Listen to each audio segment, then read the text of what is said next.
What's up mga otakus? Welcome sa unang episode ng Ano na namang Japan surplus item yan?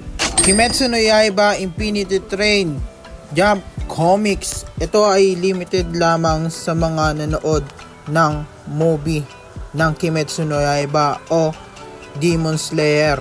At ito ay binibigay pag bumili po kayo ng ticket mga otakus. So kung makikita nyo nga mga otakus, pag binuklat ay meron pong nakita na ticket. So yan po yung sleeves niya po pag tinanggal. So yan mga otakus, at yan po yung mismong Jump Comics, yung front ng Jump Comics.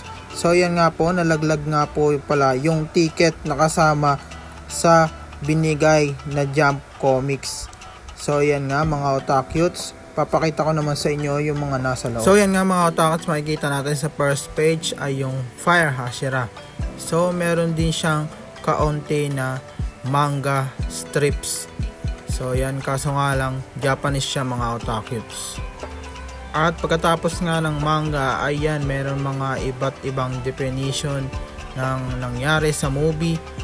At meron ding mga iba't ibang nakasulat na hindi ko naman maintindihan kung ano ito mga otakus kasi nga Japanese. So yun nga ulit, si Rengoku.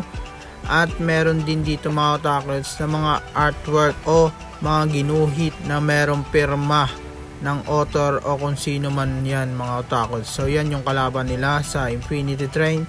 So yan mga otakus, sa tingin nyo ba sulit tong nabili ko o hindi? So yun lang, maraming salamat, see you on the next video, bye bye.